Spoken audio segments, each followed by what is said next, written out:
Hey guys, welcome back. Today we're going to be replacing this kitchen sink with an apron or farmhouse style sink. This is a really heavy cast iron sink we have here. There's no brackets holding this in place, but they did put a ton of silicone underneath. So before I can take this out, I need to take a knife and cut around the outside, trying to cut as much of that silicone as I can. Next, I need to unhook the water lines and drain because the faucet is also connected to the sink, so that needs to be unhooked as well.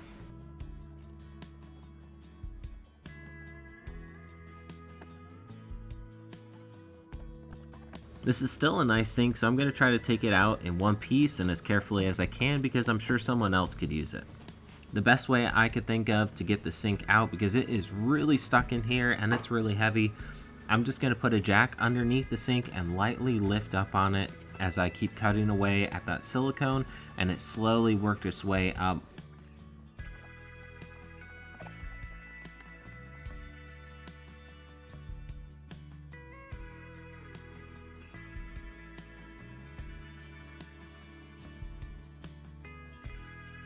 Now everything is unhooked and the silicone's free. I can now lift the sink out. I'm going to take the faucet off real quick because we're still going to be using that for the new sink, and then I'll try not to kill my back as I carry this outside.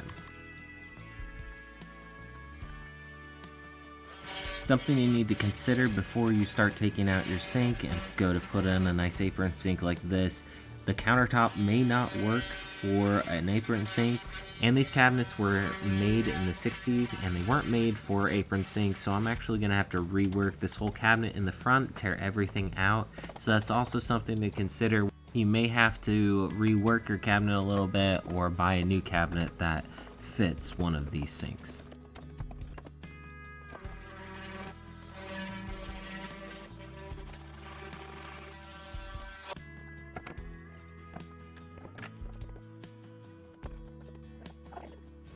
Now that I have everything torn apart, I can start building in here and putting it back together. I'm going to be building a frame to hold up the sink. The sink is very heavy, especially if you end up filling it all the way up with water. So you want to have a good frame holding this up. I'm going to be building this out of 2x4s, and I'll have 2 legs on either end screwed to the cabinet and then one across the top. And that's what the sink is actually going to rest on. And then I'm going to put 2 2x4s across, connecting the 2 ends together. Probably a little bit overkill, but I'm gonna go ahead and do it anyways. Now this is really important to make sure that everything is level. It's the exact height that you want it to be, because now you can just slide the sink in and you don't have to worry about it. The sink didn't come with any brackets to hold it in place. It's so heavy that it just stays there pretty much. But I'm going to put one board across the back of the sink. I didn't catch this on video, but I just screwed that down to the 2x4 frame. That keeps the sink from pushing back any farther into the cabinet. If you put some weight on it, it's going to stay in place now. Now I'm working on putting the cabinet back together and reframing this up. Hopefully you won't have to do this, but the opening was a lot smaller now that the sink is there, so I had to tear that out, and the doors are too big now, so I'll have to build 2 new doors for this as well.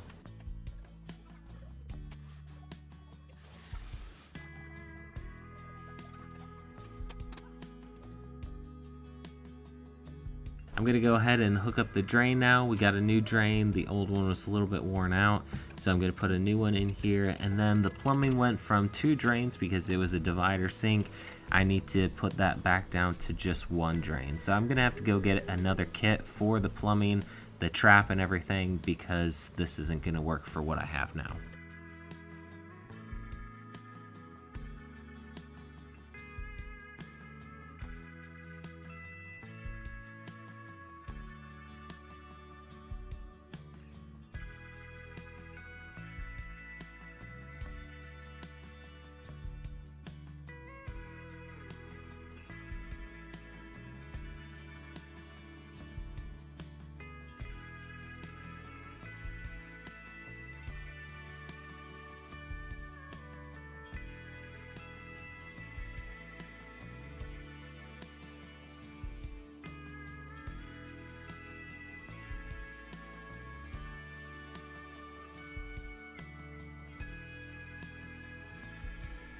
I'm going to go ahead and put a few coats of paint so that it matches the rest of the cabinets and makes it look a lot nicer, and then I'll come back with some caulking and fill in all the screw holes and any cracks.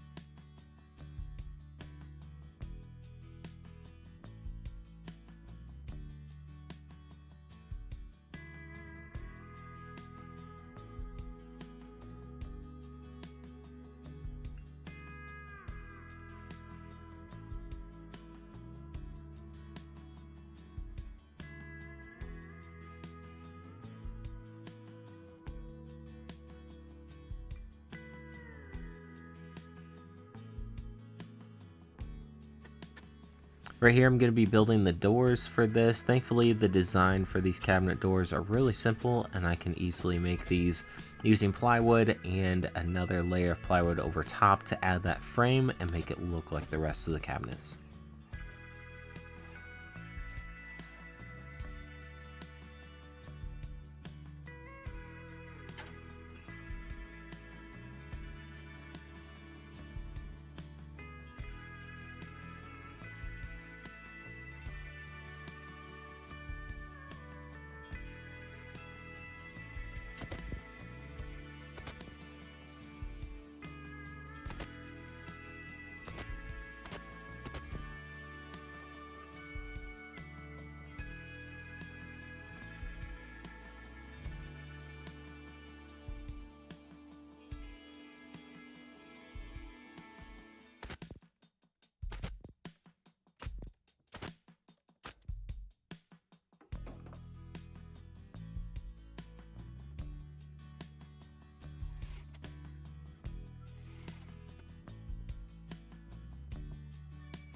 Alright, I'm just about finished up. You can see I've installed a temporary board just to hold the faucet. There's a big hole in the countertop right there.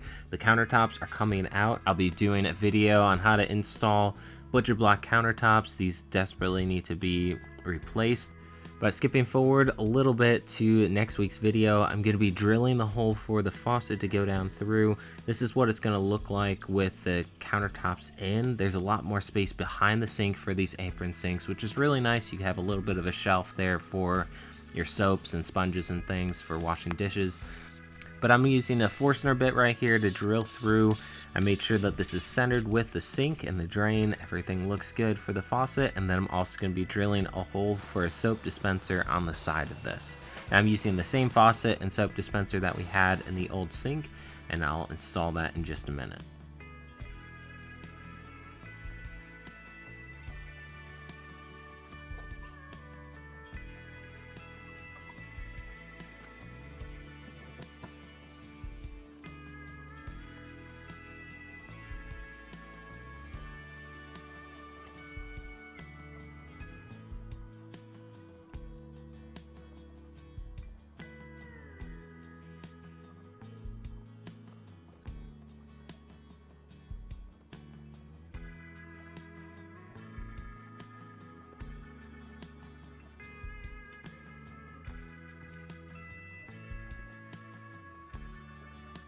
Now I've got one more step left, and that is to seal the top of the sink. If you don't do this, water will splash onto the side of the sink and probably go over top and drip down inside your cabinet. It would be a big mess. So I'm going to put a small bead of silicone in between the sink and the countertop to seal it, and then it's all done. Hope you guys enjoyed this one. If you did, hit that like button down below. Don't forget to subscribe to the channel if you have not already. If you're interested in seeing how to install the butcher block for my next video, I'll leave the link at the end of this one if it's already done. If not, stay tuned for next week. Thanks so much for watching, guys. I'll see you in the next one.